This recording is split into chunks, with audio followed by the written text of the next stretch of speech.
Partamos por qué es un campo magnético. Ya, un campo magnético es un campo de fuerza que genera una corriente que pasa a través de un conductor. Entonces, si tengo cargas puntuales, estas no generarán un campo magnético. Pero en el momento que esta carga que dibujé aquí se empieza a mover, ahora sí habrá una generación de un campo magnético.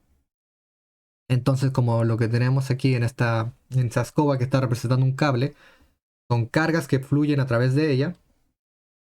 Aquí tengo varios electrones de maneras simplificada, fluyendo otra vez en este sentido vertical hacia arriba, se genera un campo magnético. Ya. ¿Cómo voy a saber la forma que tiene este campo magnético? Ya. Resulta que se conoce la regla de la mano derecha, donde dependiendo de cuál es la forma del movimiento que tengan estas partículas, puede tener dos orientaciones. La primera es un cable en línea recta. Yo alineo mi pulgar con la dirección en la que se mueve la carga. Aquí en la primera imagen podemos ver que la carga sube, así que mi pulgar está hacia arriba. Y aquí hay una foto desde arriba. Ya. La orientación que tengan mis dedos es como se genera el campo magnético, como se movería este campo. Esto es con mi mano derecha. Entonces aquí está nuevamente las imágenes. Mi pulgar está alineado con la dirección que se mueve las cargas y el campo está girando en sentido antihorario respecto al movimiento de las cargas.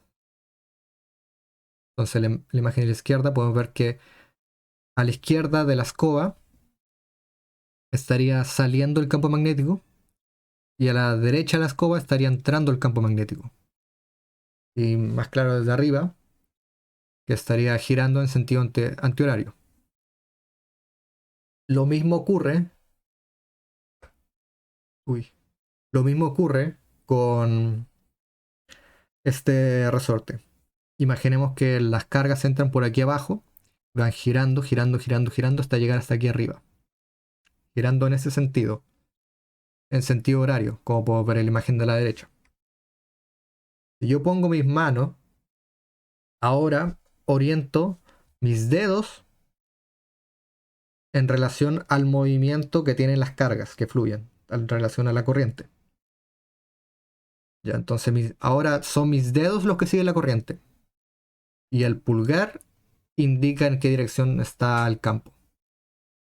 Entonces el campo iría hacia abajo, en este caso.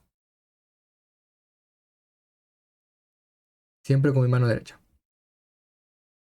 Entonces tengo que las cargas entran por aquí abajo, van subiendo en, en sentido horario, van subiendo, subiendo, subiendo, y se genera un campo que atraviesa por dentro del campo, que atraviesa por dentro en dirección hacia abajo.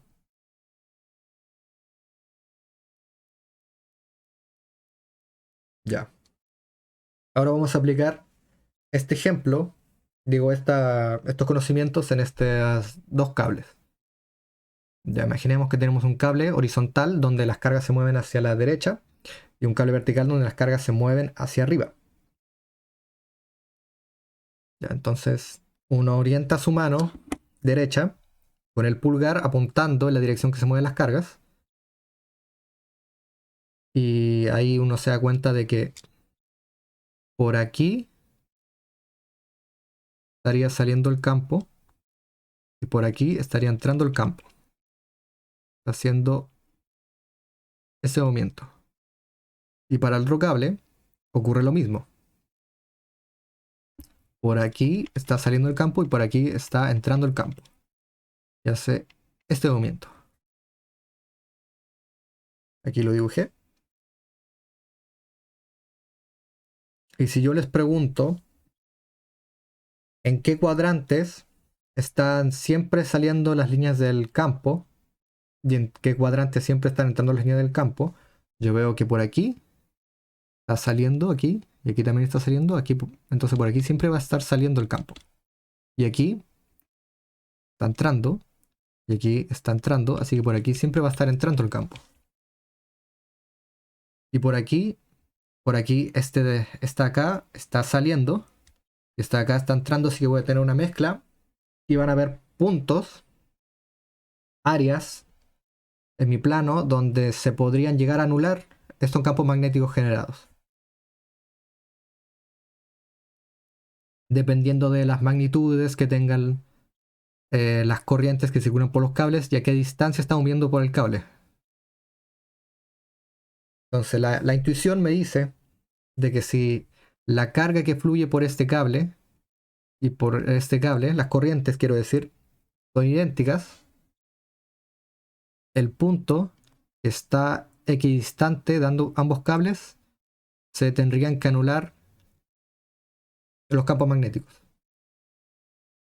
Pero ese es el caso en particular donde la corriente que pase por este cable y por este cable da iguales.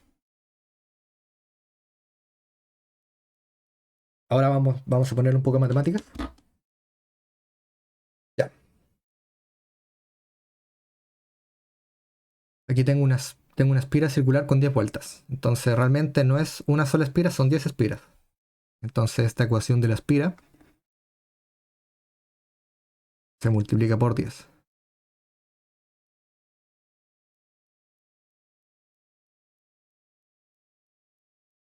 Ya. Y me dicen que tiene un radio de 0,5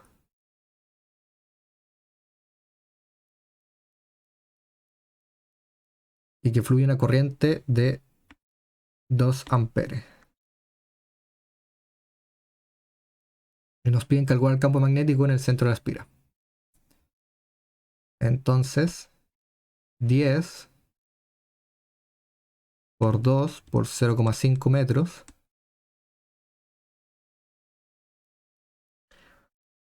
por la corriente que es 2 amperes. Y luego hay una constante que se me olvidó anotar en la introducción, que es 4pi por 10 elevado a menos 7. Newton metro cuadrado. Volveré a esta unidad de medida cuando termine el ejercicio.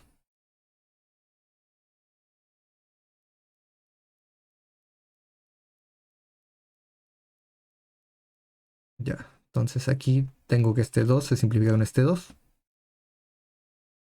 Termino 10 por 4 por pi por 10 elevado a menos 7.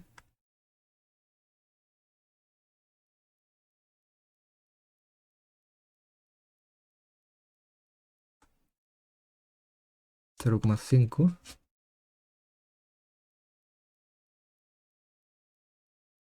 Ya, lo revisé. Y esto aquí es ampere cuadrado, la unidad de medida de la constante.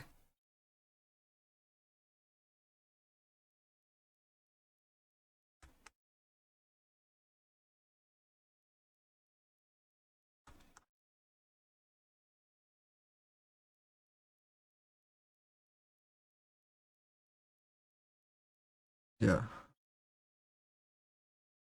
Ahora sí multiplico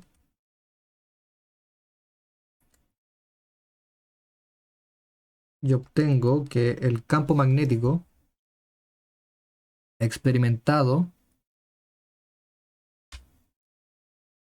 eh, es de 2,5 por 10 elevado a menos 5. ¿Ya? Tesla. Esa es la unidad de medida para el campo magnético. Y considerando de que tengo que la corriente gira en sentido antihorario, utilizo los dedos de mi mano y los alineo con el sentido, y mi pulgar estaría saliendo de la pantalla. Entonces, el campo magnético en el centro de esta espira estaría saliendo de la pantalla. Ya. Para un solenoide, utilizo esta otra ecuación de aquí, y la constante es la misma.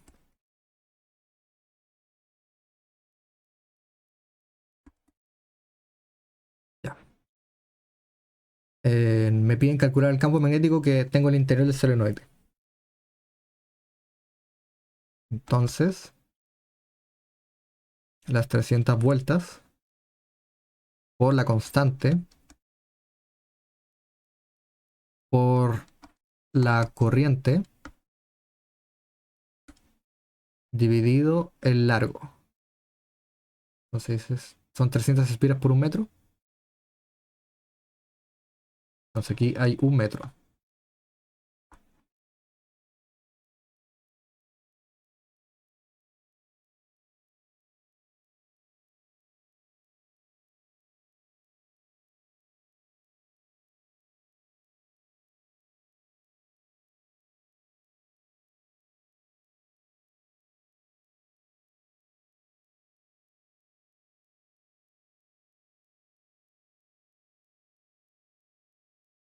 Entonces obtengo que el campo es de 1,88 por 10 elevado a menos 4 Tesla.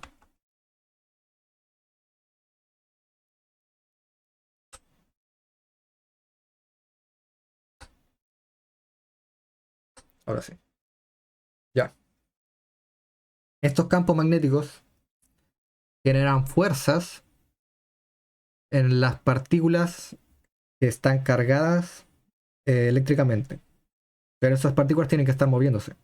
Entonces, si yo tengo un campo magnético y tengo una partícula que está estática, no va a sentir ninguna fuerza. Entonces aquí es campo magnético actuando sobre esta pobre partícula. La quietecita no siente nada.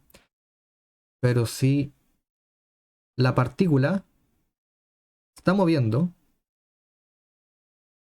y pasa un campo magnético por ella, ahora sí puede llegar a experimentar una fuerza. Ya. ¿Cómo determino la magnitud y la dirección de esta fuerza? Vamos a ver un ejemplo para averiguarlo. Me da la velocidad del electrón, me dicen que se mueve perpendicular al campo magnético y me da la magnitud del campo. A mí me da la carga del electrón y me piden calcular la fuerza que experimenta este electrón.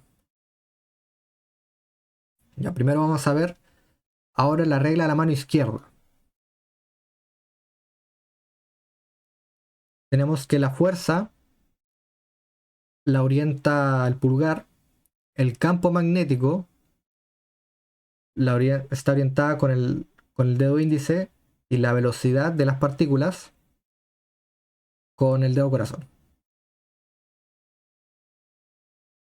Entonces yo tengo que alinear estos dedos con los datos que conozco, en este caso la velocidad que tiene la partícula y el campo magnético, para saber la dirección que tiene la fuerza producida.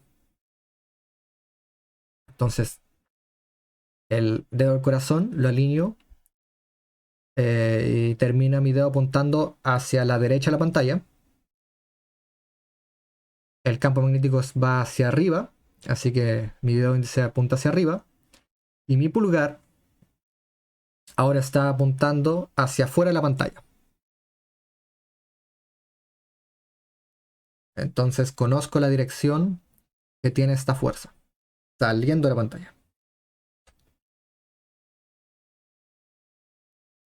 Ya. Ahora, la magnitud de esta fuerza.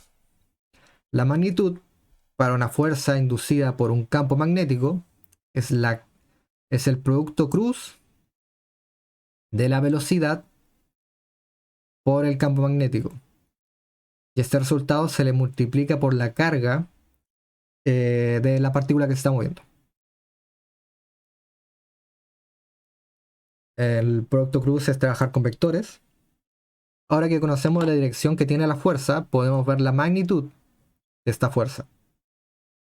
La magnitud está dado por esta ecuación que tenemos aquí. Producto cruz de la velocidad partícula por el campo magnético. Y eso está multiplicado por la carga de la partícula que se está moviendo. Si la velocidad de la partícula y el campo magnético son perpendiculares, puedo trabajar con sus magnitudes de esta forma.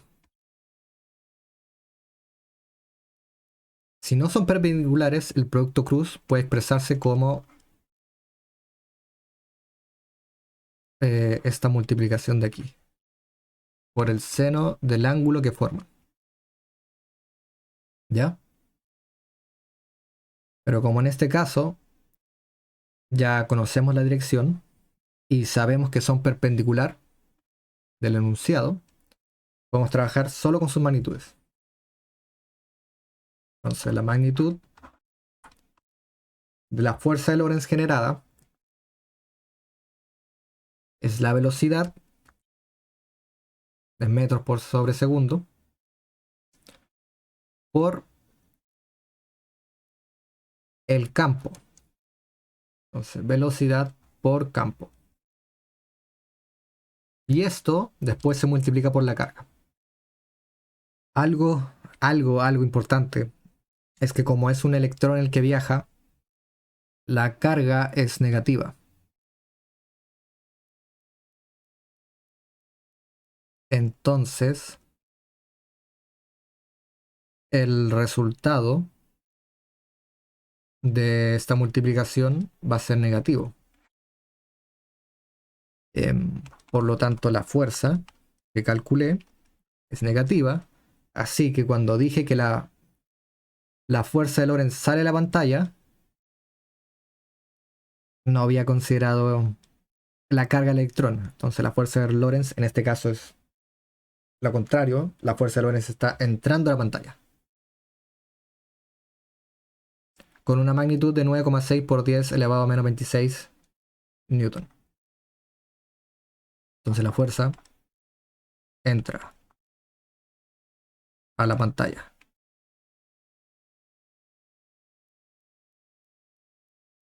Disculpen.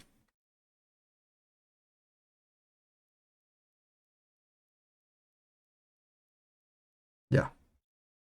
Ahora hay una fuerza en un conductor. Entonces un cable, por él fluyen cargas.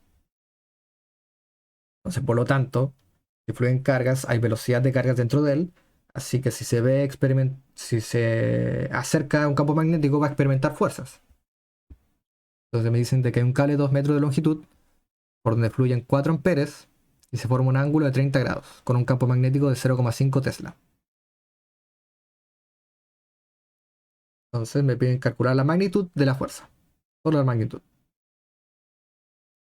Asumamos de que estos son 30 grados. Entonces este es el cable de 2 metros. Y por aquí, las flechas que estoy dibujando serían el campo magnético de 0,5 Tesla. Entonces la magnitud de esta fuerza es el campo magnético, su magnitud, por la longitud del cable, por la corriente que circula por el cable y por el seno del ángulo que forman el cable y el campo magnético. 0,5 Tesla por 2 metros por 4 amperes por seno de 30.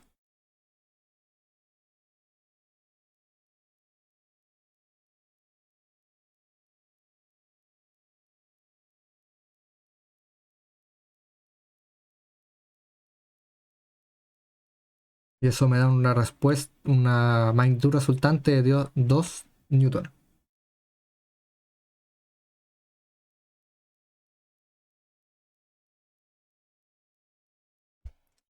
Ya. Siguiente ejercicio, un flujo de campo magnético. Si tenemos un flujo de campo magnético en un área, puede ser de que todo el campo magnético atraviese esa área, o que solo un porcentaje del campo magnético a través del área, si es que hay una inclinación. Entonces, si yo dibujo esta pared, esta es una pared, y por aquí pasa un campo magnético de estas flechitas, estaría pasando todo el campo magnético. Pero si yo inclino mucho, mucho esta pared, ahora ya no es vertical, ahora es horizontal, ya no pasará el campo magnético por la pared, o pasará una cantidad despreciable. Y si yo tengo la pared un poco inclinada, va a pasar un porcentaje.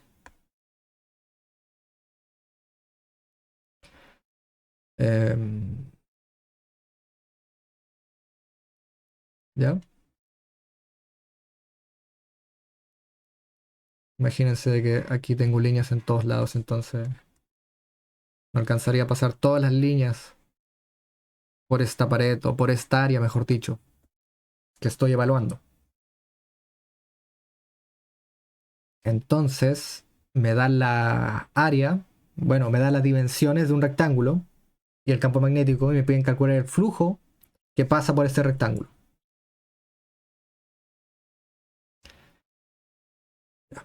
Entonces primero calculo el área, que es de 0,2 por 0,3. Entonces me da 0,06 metros cuadrados. En la magnitud de 0,4 Tesla.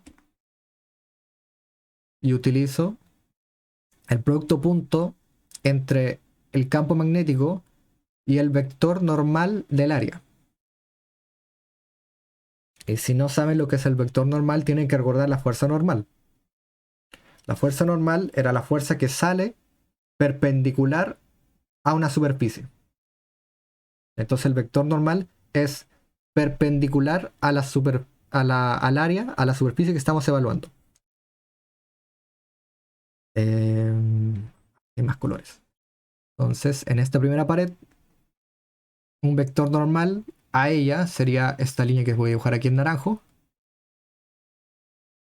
Esta segunda pared, aquí estaría la línea del vector normal. Y en la tercera pared, más o menos así estaría la línea del vector normal.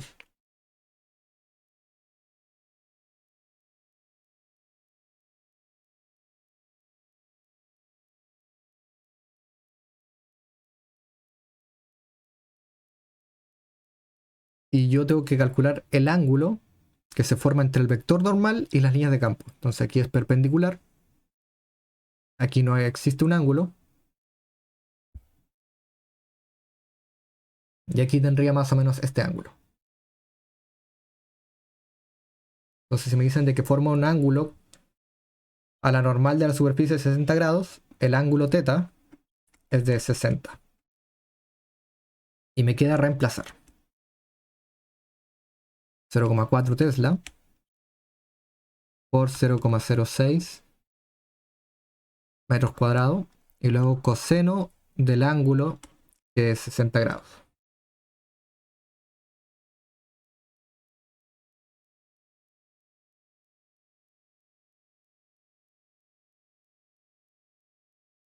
Disculpen si se escucha el ventilador de mi computador. Weber. Entonces el resultado es de 0,012 Weber.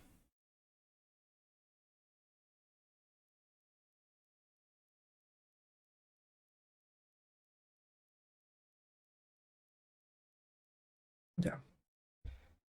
Y la variación de estos campos, de estos flujos de campos, quiero decir, puede generar una fuerza electromotriz.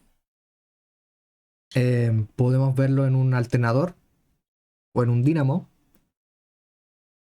que en el caso de un alternador, que es un aparatito que genera electricidad dentro de un auto, tenemos un imán, varios imanes de hecho, que están conectados a un rotor. Entonces, voy a dibujarlo aquí. Tengo el eje y aquí tengo varios imanes.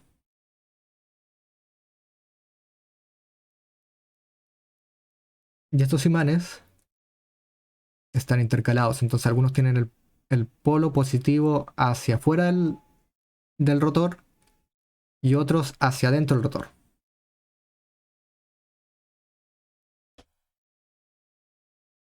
Uy.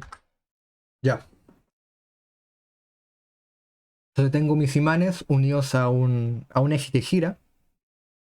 Entonces aquí tengo unos cablecitos pasando por afuera. Muchos, muchos, muchos, muchos cables. Entonces como esto gira, en algún momento va a estar cercano un imán que tiene el polo negativo. En otros momentos va a estar un imán que tiene el polo positivo más cerca del cable. Ahora esto pasa muchas veces porque tengo muchos imanes y muchos cables dentro del sistema. Y ese cambio entre que tenga el polo positivo o el polo negativo implica un cambio en el flujo magnético, lo que genera una corriente eléctrica en los cables que están por afuera. Esa es la simplificación de cómo funciona un alternador de un automóvil. Y esta es la ecuación que describe el voltaje que genera este campo del flujo magnético. Entonces en este problema me dicen de que tengo un circuito con 100 espiras. Bien. Y tengo un cambio en el flujo magnético. Un cambio en el flujo de 0,02 Weber. Y me dicen de que se experimenta una FEM de 2 volts. Entonces me preguntan cuál es el tiempo que le toma cambiar a este flujo magnético para que se genere este voltaje. Porque claro, sería muy distinto que ocurriera un cambio de 0,02 Weber en un segundo a una hora, o incluso una centésima de segundo. Entre más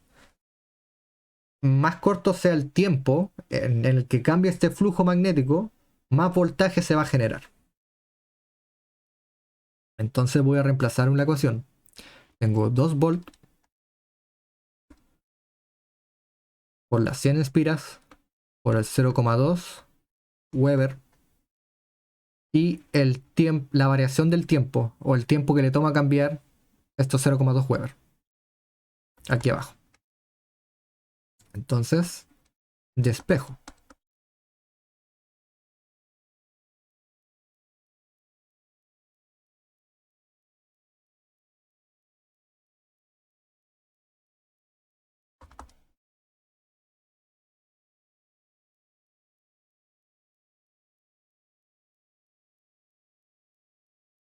Ya, entonces el tiempo que le toma es de un segundo. Entonces, en un segundo hay 0,02 Weber más que en el otro segundo. Entonces este salto podría ser entre distintas magnitudes, podría ser entre 0 Weber y 0,02 Weber, o podría ser entre 9998 y 200 Weber, porque no me interesan el flujo magnético, sino la variación que tengo entre el flujo magnético en un segundo y en el otro segundo. Ya, esta es mi referencia, es la magnitud seca. Y eso, muchas gracias.